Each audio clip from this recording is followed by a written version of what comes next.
Hello students, welcome to this video lecture on water withdrawals and uses. In this video we will discuss root zone and soil water. First we will discuss some terms related to this concept. Saturation. It is the soil water content where all soil pores are filled with water and the water readily percolates or drains out from the root zone by gravitational force. मतलब क्या हुआ? Soil water content है जहाँ से पानी readily due to gravity on its own नीचे downward percolate करना शुरू कर देता है. ठीक, तो इसके रिलेटेड टर्म है कि फील्ड कैपेसिटी. अभी दोनों में डिफरेंस अभी समझ में आ जाएगा. Field capacity, it is the amount of water that remains in the soil after the excess water at saturation has been drained out. It is the amount of water that remains in the soil after all the excess water at saturation has been drained out.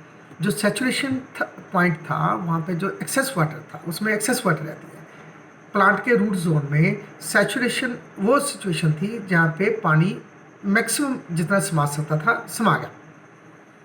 जब उसमें से जो पानी percolate होना था वो हो गया ड्यू टू ग्रेविटी, वो नीचे चला गया. अब पीछे जो पानी बच गया, जो सैचुरेशन पीछे बच गई है, that is the field capacity. अभी डायग्राम आएगी, डायग्राम में हम लोग समझते हैं. तो ये फील्ड कैपेसिटी कब रीच होगी? जब अब देखते हैं, let's see. Usually when sandy soils are allowed to drain for approximately 24 hours after saturation, field capacity is reached.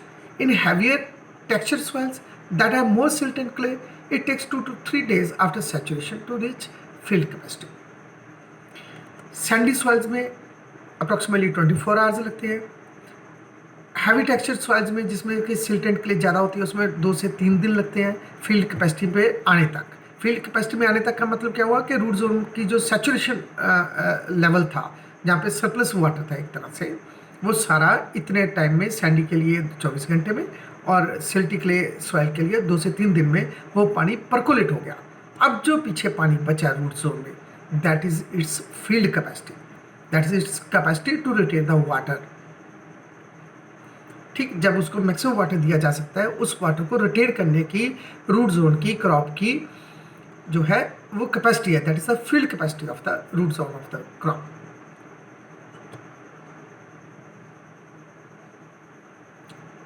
To more terms, permanent wilting point. Wilt क्या होता है? Dying, limping of the crop plant. जब plant dying situation में आ जाता है, मर गया, जब वो अब लिविंग नहीं रहता है, that situation is called wilt. तो when plants take up all the available water for a given soil, the soil dries to a point that it can not supply any water to keep plants from dying. जब plants ने जितना भी पानी soil में था सारा पानी consume कर लिया है, अब सॉइल में और पानी नहीं है. जिस पॉइंट पे ये सिचुएशन आ गई कि सॉइल अब और पानी नहीं दे सकता प्लांट को जिंदा रहने के लिए, that level, that such percentage of water, that is called the wilting point, permanent wilting point. Permanent wilting point means कि अगर एक बार ये आ जाता है तो उसके बाद में कितना ही पानी दे दें, जो प्लांट है वो दोबारा जिंदा नहीं होता है. Available water holding capacity, available water holding capacity ये क्या है? देखते हैं. This is the maximum amount of water that soil can store to be extracted by the plants. ये वो सॉइल की वो वाटर कैरिंग कैपेसिटी है जो ये मैक्सिमम ले सकती है, जिसको कि प्लांट कंज्यूम कर सकते हैं अपनी ग्रोथ के लिए. It's the water held between field capacity and permanent wilting point. तो ये पॉइंट क्या हुआ? सैचुरेशन पॉइंट से पानी जो है 24 घंटे या 2 से 3 दिन में परकुलेट कर गया. अब जितना पानी है that is the field capacity. उस वाटर कैपेसिटी को क्या बोलेंगे? फील्ड. अब फील्ड कैपेसिटी से पानी कंज्यूम हो रहा है, कहाँ तक जाएगा, कहाँ तक कंजप्शन कर सकता है क्रॉप प्लांट? उसके परमानेंट विल्टिंग पॉइंट तक. परमानेंट विल्टिंग पॉइंट से जो पानी अगर नीचे चला गया तो प्लांट ऑलरेडी डेड हो चुका हुआ है. तो यूजफुल जो है वाटर कौन सा रहा? Difference between field capacity and the permanent wilting point. ये इसको हम लोग क्या रेफर करेंगे, available water holding capacity of the soil. तो ये डायग्राम है जो अभी हमने डिस्कस किया, उसको देखते हैं। फील्ड अगर इस पॉइंट को, okay let it be saturation. Saturation situation में फुल वाटर उसको मिल गया है, इट्स इनअंडेंटेड, जो सॉइल है डूब गई है पानी में, इट्स टू फुल नाउ। अब पानी ज़्यादा है, उसको पर्कुलेट करना है 24 आवर्स या 2 to 3 डेज, ये पर्कुलेट कर गया।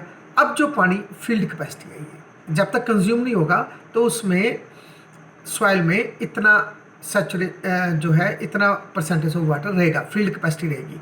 जैसे अब पानी कंज्यूम होना शुरू कर दिया, अपनी ग्रोथ के लिए प्लांट ने लेना शुरू कर दिया, उसका जो वाटर लेवल है वो कम होता जाएगा सॉइल में। ठीक है, कहाँ तक जा सकता है ये, एक्चुअली तो परमानेंट विल्टिंग पॉइंट तक, लेकिन मैनेजमेंट अलाउएबल डिप्लेशन, या जिसके बाद में हमें रिफिल करते रहना है इसको। So this limit, this difference of water levels, this difference जिसको कि हम लोग रिफिल कर सकते हैं without hampering the growth of the plant, without causing any harmful effect to the plant, grow plants. So that is the difference between field capacity and the management allowable depletion point. तो ये है allowable water, maximum allowable water difference between field capacity and permanent wilting point. Permanent wilting point वो इसका point था कि इससे कम अगर water level हो जाता है, वाटर स्ट्रेस इससे ज़्यादा हो जाता है, तो जो प्लांट है वो मर जाएगा, डाइंग हो जाएगा, उसकी विल्टिंग हो जाएगी, that will be a wilt situation, दोबारा वो एनिमेट नहीं हो पाएगा। A few more points, the root zone is the area of oxygen and soil surrounding the roots of plant. Root zone of a crop plant क्या होता है, root zone, ये देखिए मान लो ये हमारा प्लांट है, ये सरफेस है, तो जो इसकी जो रूट्स हैं, तो इसके सराउंडिंग में जो भी सॉइल और ऑक्सीजन के कॉम्बिनेशन को इसका रूट जोन बोला जाता है। A plant can be healthy if it has a healthy root zone. इसके रूट जोन में हेल्दी जो इन्वायरमेंट रहना चाहिए, नाइट्रोजन कंपाउंड्स, इसकी जो सैचुरेशन है, मॉइस्चर है, वो सब कुछ अवेलेबल रहना चाहिए। Plants that have deep roots have a deeper root zone and depend more on the ground water. Knowing the drip line area of the plant's root zone will help in to efficiently water plant the in a drought. अगर हमें ये सारी situation पता है, इसकी knowledge है, तो अगर सूखा है या कोई ऐसा मेथड बनता है तो हम लोग उसको फाइट कर सकते हैं, सिचुएशन को संभाल सकते हैं। Soil water for food. Soils provide a medium for anchoring crops through their roots, keeping stems and leaves in an upright position and enabling crops to capture solar energy in the process of photosynthesis. जो soils है ये एक तरह से medium का काम करते हैं, एंकरिंग में उसको पकड़ के रखते हैं क्रॉप्स को थ्रू देयर रूट्स से उसको एंकरिंग प्रोवाइड करती है जो सॉइल है। Keeping stems and leaves in upright position, ताकि वो सीधे रहें। Enabling crops to capture solar energy, ताकि वो सोलर एनर्जी को कैप्चर कर सके, कंज्यूम कर सके, ले सके। ठीक है, during the process of photosynthesis. Water lost during this process by transpiration from leaf surface is replenished by roots as they draw water from the soil. जो ट्रांसपिरेशन से वाटर लूज हो रहा है, इवेपोरेट हो रहा है, उसको रिप्लेनिश करता है, दोबारा से उसकी पूर्ति कैसे हो रही है, जो रूट्स है प्लांट की, वो नीचे रूट जोन से जो मॉइस्चर है उसको लेकर के उसको ड्रॉ करते हैं, रूट्स जो है अपने रूट जोन से उसकी भरपाई करते हैं। तो ये जो कंसेप्ट है इसको इस डायग्राम से समझाया गया है। रेन एंड इरिगेशन, प्रेसिपिटेशन हो रही है, ठीक है, the water infiltrates, this water is available in the root zone. ठीक, तो जो इसके लीव्स हैं वहाँ से जो सॉइल से इवेपोरेशन हो रही है, और लीव्स ऑफ जो क्रॉप है वहाँ से ट्रांसपिरेशन हो रही है, कलेक्टिवली इट्स कॉल्ड इवेपोट्रांसपिरेशन। तो ये जो लॉस है इसकी भरपाई कहाँ से हो रही है, जो ट्रांसपिरेशन ऑफ प्लांट्स है, तो इसके रूट्स जो हैं वो they will draw the water from the root zone. तो this is the cycle, continuous always ongoing process रहता है। अनदर डायग्राम, सो अगर रूट जोन को 4 इक्वल पार्ट्स में डिवाइड किया जाए, तो इसकी जो मैक्सिमम एक्सट्रैक्शन ऑफ वाटर है, जो अपर मोस्ट पोर्शन है, वहाँ से 40% है टोटल एक्सट्रैक्शन का। जो सेकंड जोन है इसका 30%, 20% एंड लोएस्ट जो है जोन है वहाँ पे रूट्स जो है कम पहुँच रही है, तो ऑब्वियसली यहाँ से मिनिमम एक्सट्रैक्शन ऑफ वाटर रहेगी, that is 10%. Although within the reach of roots, soil water is not entirely available to the crops, as some water is retained within the soil pores. Clay soils with more and smaller pores than sand are characterized by higher water holding capacity. क्या कह रहा है कि जो root zone में जो पानी है वो सारे का सारा अवेलेबल नहीं होता, क्योंकि सॉइल को खुद कुछ पानी रिटेन करना होता है, और जो क्ले होती है उसमें पोर्स जो बारीक होते हैं उसकी वाटर होल्डिंग कैपेसिटी ज़्यादा रहती है. As such, the clay may sustain crop water requirement over longer periods of drought. तो क्योंकि क्ले की वाटर होल्डिंग कैपेसिटी ज़्यादा है, तो ये लॉन्गर पीरियड्स के लिए काफ़ी देर तक पानी को रिटेन करके रखती है, और क्रॉप प्लांट को ये सस्टेन कर सकती है काफ़ी देर के लिए. Crop yields are proportional to water uptake. जो क्रॉप यील्ड है, जो हमारी पैदावार है, वो डायरेक्टली सीधी डिपेंड करती है कि उसको इरिगेबल पानी कितना अवेलेबल था. सो मतलब क्या हुआ इसका, implying the need for supplementary water through irrigation in drier regions. अगर ड्रायर रीजन है, मतलब वहाँ पे बारिश कम हो रही है, तो वहाँ पे सप्लीमेंट्री मेथड जो है हमें एडिशनल इरिगेशन वाटर प्रोवाइड करना पड़ेगा. Not all of this water is available to the plants where soils become either too wet और too dry. Another salient feature है, अगर हमारी सॉइल बहुत ज़्यादा वेट हो जाती है या बहुत ज़्यादा ड्राई हो जाती है, तो दोनों ही सिचुएशन में प्लांट्स को सफिशिएंट वाटर नहीं मिलता है. To extract water from the soil, roots exert some force proportional to the force of suction. तो पानी सोखने के लिए जो रूट्स हैं प्लांट की, वो फोर्स ऑफ सक्शन मीन्स खींचना, चूसना, ठीक है, by which the water is drawn into the pores between the soil particles और retained by the soil's organic matter. तो इसमें पानी जो है, जो सॉइल पार्टिकल्स के पोर्स में से पानी को ये खींच लेती है, या ऑर्गेनिक मैटर में जो पानी है उसको ये ऐसे बाय फोर्स ऑफ सक्शन खींचती है. This suction force is expressed by soil water potential. Term कौन सी यूज होती है इस सेक्शन को एक्सप्रेस करने के लिए, soil water potential with inherently negative values or by its logarithmic equivalent, that's known as the PF value. तो ये PF वैल्यू से रिप्रेजेंट होती है. थोड़ी टेक्निकल टर्म्स है, एग्रीकल्चर स्टूडेंट्स ज़्यादा इसको पढ़ते हैं. The PF value of water saturated soil equals 0. अगर सैचुरेटेड सॉइल है वहाँ पे PF वैल्यू 0 होगी. As soils virtually soaking in water do not exert any suction force to retain water. तो पानी को रखने के लिए जो पहले ऑलरेडी सैचुरेटेड है उस पर उसको सक्शन फोर्स लगानी नहीं पड़ती है, तो PF वैल्यू 0 होगी. Assuming all pores to be filled with water, the volumetric soil moisture content complements the solid fraction. Absence of gaseous fraction and thus soil aeration hampers crop growth. अगर root zone में gaseous fraction नहीं है, means soil aeration वहाँ पे नहीं हो रही है, तो क्रॉप की ग्रोथ नहीं हो पाएगी. Water uptake by roots becomes impaired causing leaves to wilt. तो उसके पानी की सोखने की क्षमता है, वो जो प्रोसेस है वो सारा ख़राब हो जाता है, और जो पौधे हैं, क्रॉप है, वो मर जाएंगे अगर उसमें रेस्पिरेशन नहीं है, सॉइल एरेशन नहीं है, हवा नहीं है. Specially at high evaporative demand despite abundant soil water.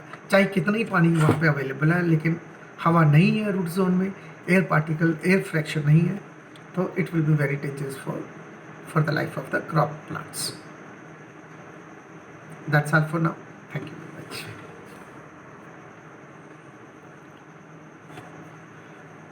Hello students, welcome to this video lecture on water withdrawals and uses. In this lecture we will discuss infiltration.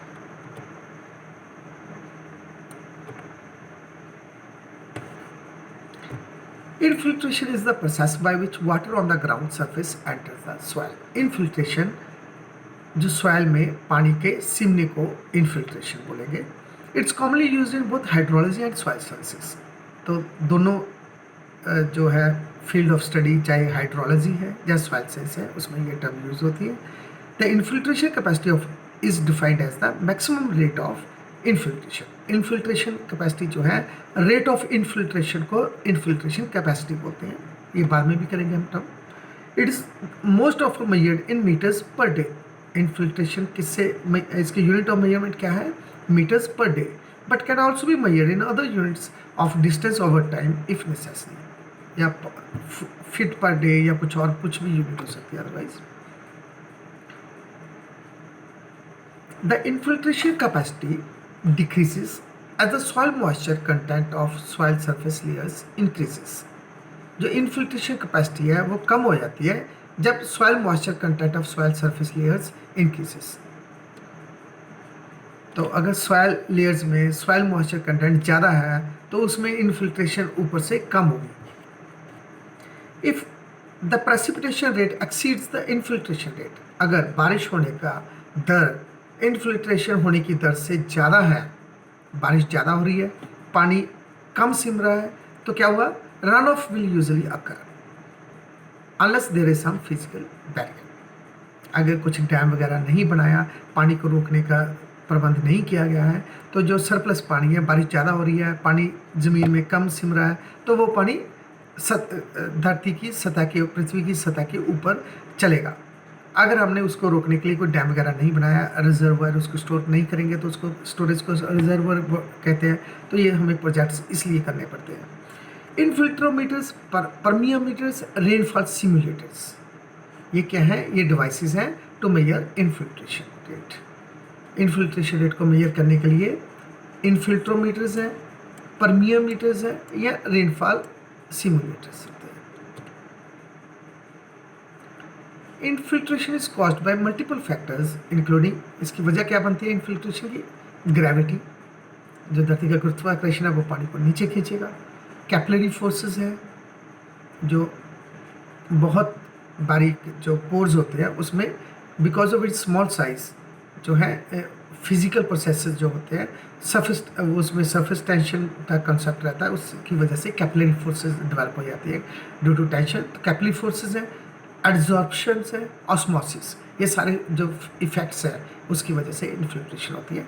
Many soil characteristics can also play a role in determining the rate at which infiltration occurs. Infiltration is the process by which water on the ground surface enters the soil, हम बात कर चुके हैं। Infiltration is governed by two forces, gravity and capillary action, ये बात हम first part में ये भी कर चुके हैं। So what exactly is infiltration rate, शुरू में फर्स्ट स्लाइड में हमने बात की थी। Infiltration rate is the velocity और speed at which water enters the soil. Capacity term देखने से लगता है कैपेसिटी कुछ और है, but it's the rate of infiltration, rate it's the velocity और स्पीड, जिस वेलोसिटी और स्पीड से पानी जो है ज़मीन के अंदर जा रहा है, एंटर कर रहा है सॉइल में, तो उसको हम लोग क्या बोलेंगे, infiltration rate. It is usually measured by the depth of the water layer that can enter the soil in 1 hour. Soil की डेप्थ 1 घंटे में कितने mm पानी इनफिल्ट्रेट कर सकता है, that is the infiltration rate. It's a depth per unit time. An infiltration rate of 15 mm per hour means that a water layer of 15 mm on the soil surface will take 1 hour to infiltrate. अगर infiltration rate 15 mm पर आ रहा है, इसका मतलब क्या हुआ कि ज़मीन की सतह पे अगर 15 mm की एक परत है पानी की, पानी 15 mm वहाँ पे जमा है, तो वो 1 घंटा लेगी सॉइल के अंदर सिमने के लिए। In dry soils water infiltrates rapidly, this is called the initial infiltration rate. शुरुआती दौर में जो सॉइल है वो सूखी हुई है, उसमें इन्फिल्ट्रेशन रेट ज़्यादा होगा। As more water replaces the air in the pores, जैसे ही पोर्स में, सॉइल पोर्स में पानी इन्फिल्ट्रेट कर गया, अब पोर्स में एयर की जो वहाँ पे हवा की जगह पे वाटर मॉलिक्यूल्स आ गए हैं, the water from the soil surface infiltrate more slowly and eventually reaches a static rate. तो अब उसकी जो स्पीड है, रेट ऑफ इन्फिल्ट्रेशन अब कम हो जाएगा और अल्टीमेटली एक यूनिफॉर्म रेट हो जाएगा, उससे ज़्यादा वो ना कम होगा ना उससे ज़्यादा बढ़ेगा। This is called the basic infiltration rate, इस सिचुएशन को, इस पोजीशन को क्या बोलेंगे? Basic infiltration rate. The infiltration rate depends on, किस पर डिपेंड करता है? इन्फिल्ट्रेशन रेट है, इन्फिल्ट्रेशन रेट क्या था? इज द स्पीड और velocity with which it enters the soil. Soil texture, soil texture means size और size of the soil particles. तो उसका जो सॉइल टेक्सचर है, उसका जो सॉइल अरेंजमेंट है पार्टिकल्स का, उस पर डिपेंड करेगा। And soil structure and is useful way of categorising soils from irrigation point of view. जो ये स्ट्रक्चर ऑफ सॉइल है, उसको इरिगेशन पॉइंट ऑफ व्यू से कैटेगराइज करने में सहूलियत रहती है कि इसमें इन्फिल्ट्रेशन कम होगी, इस सॉइल टेक्सचर में इन्फिल्ट्रेशन ज़्यादा होगी, कौन सी सॉइल में इरिगेशन का कौन सा मेथड इम्प्लाई करना है, ये सब फैक्टर्स वहाँ पे आ जाएंगे। The most common method to measure the infiltration rate is by a field test using a cylinder और रिंग इन्फिल्ट्रोमीटर। सिलेंडर और रिंग इन्फिल्ट्रोमीटर है जो इन्फिल्ट्रेशन रेट को मेजर करने का बेस्ट मेथड रहता है। That's all for now, take care, thank you.